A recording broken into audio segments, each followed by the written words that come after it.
Well, it's me, Bishop Stan, your favorite internet food review bishop, and I am reviewing today the Jack in the Box ribeye steak burger.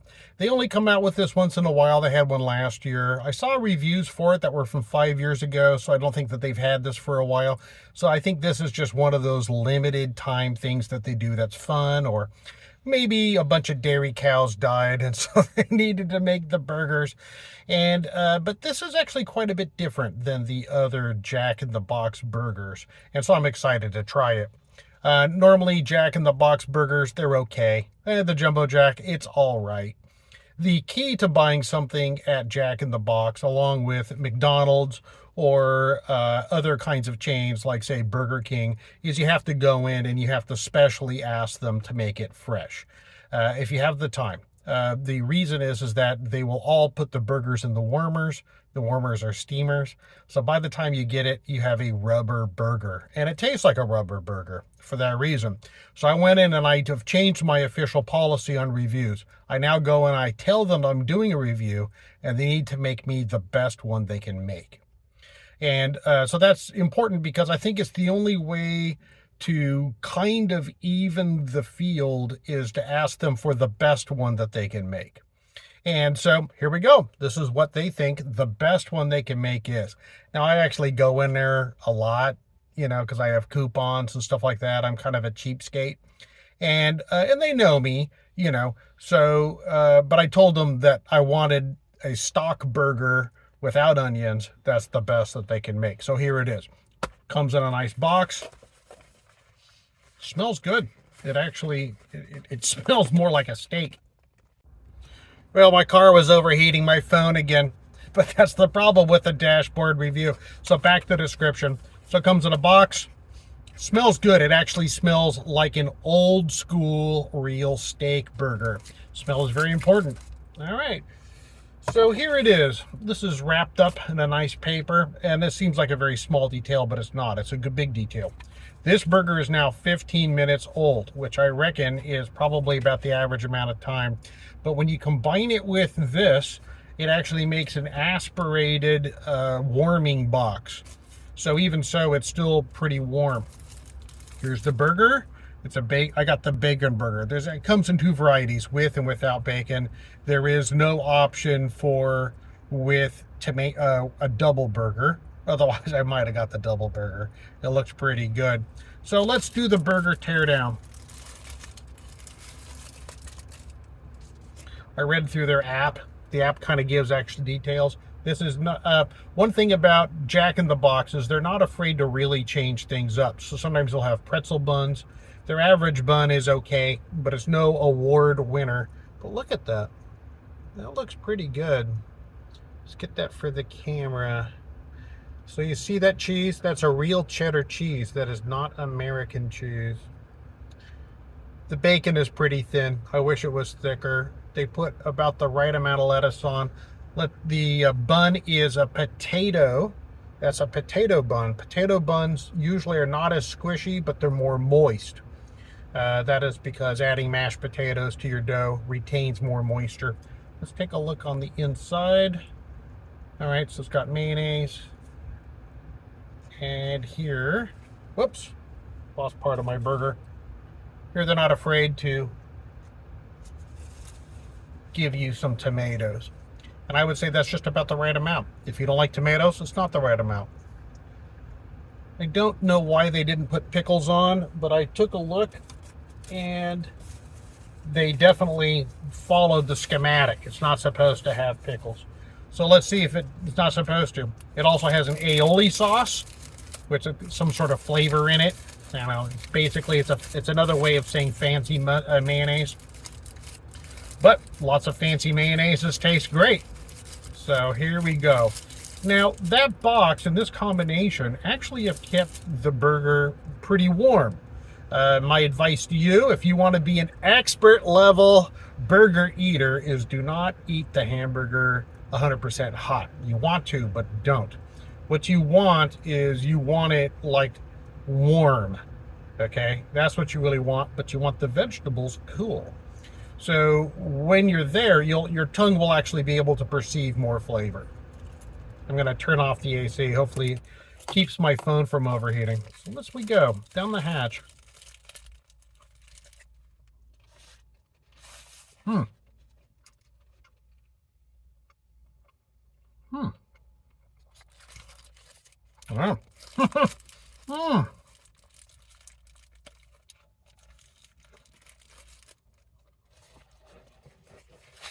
This really reminds me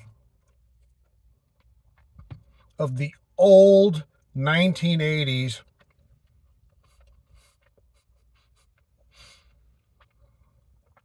Carl's Jr. steak sandwiches that they had.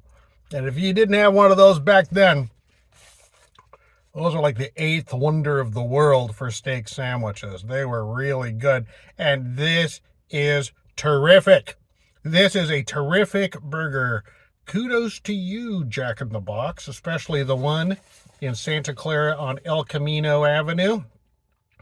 That's a good one. You guys have done a good job. Immediately, a lot of flavors come together. So the cheddar cheese, a lot of times you can't taste the cheese on a lot of these sandwiches. Carl's Jr. is an exception. In-N-Out Burger is a big exception. McDonald's is so-so. It depends on what it is. Probably the worst offenders is Wendy's. Their cheese, you almost don't even need it. You can't, because you can't taste it. If you can't taste it, why am I eating it? This time, I immediately was able to taste the bacon. I immediately was able to taste the real cheddar cheese. So this is real cheddar cheese, not American cheese. Now, American cheeses come in all kinds of strengths and types. The cheddar cheese, the American cheese that they have at In-N-Out is a custom American cheese. It's also cut much thicker. So if you want to make your own burger like that, you can't do that just using the regular American cheese, the Kraft style single American cheese. You're going to have to go to the deli counter and cut it thicker. And you have to have one that doesn't melt get as runny. But boy, this is good. This is good. I'm going to keep going.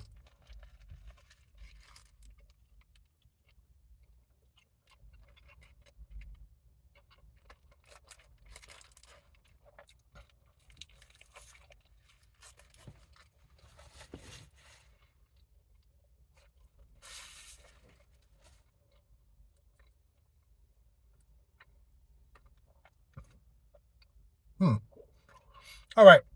I'm ready to render a decision.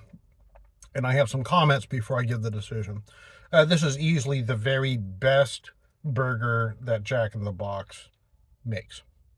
If you have the app, if you have coupons, go ahead and use those.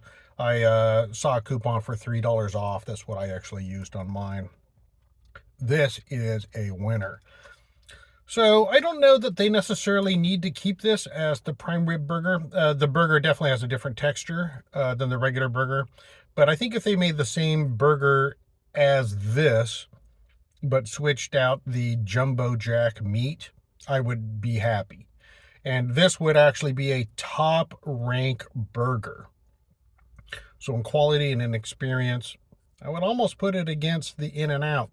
In-N-Out Burger is probably the king, and I will later do a review and a teardown explaining to you why it works and how to learn their lessons and apply it to your own burger. So here's the cross-section view. So let's talk about it a little bit. The mayonnaise is excellent.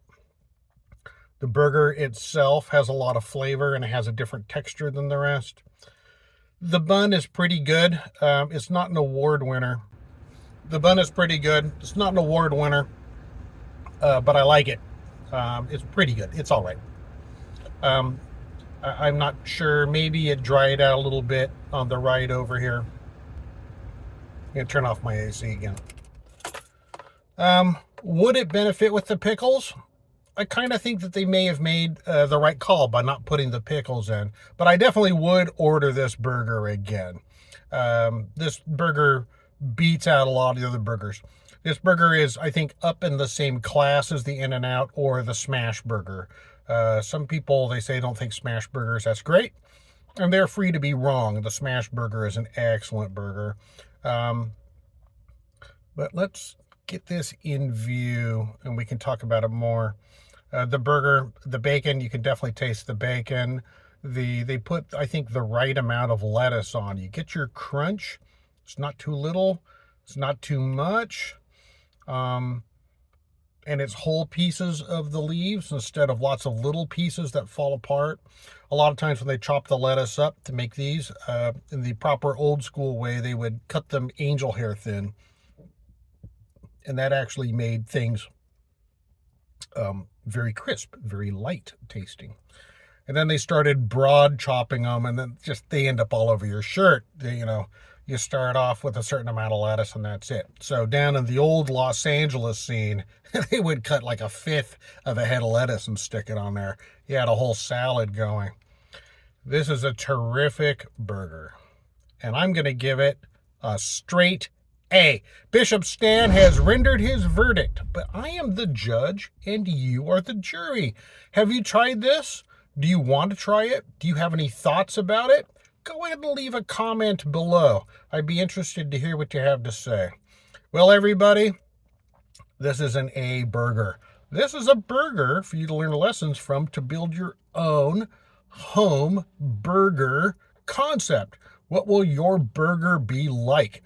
The burger that all your friends, your family, your relatives, your church, your priest, your pastor, your bishop, even your visiting cardinal, pope, and patriarch. Everyone loves burgers. I used to be a member of a chef's association of the Pacific Coast and the American Culinary Federation, and even the CIA. I joined through another organization as a purveyor, not as a chef. And I heard all the time that the chefs hated making fancy, snotty foods. Their favorite food is the cheeseburger. And here we are. This is a very good one. So remember, everybody, stay godly. God bless.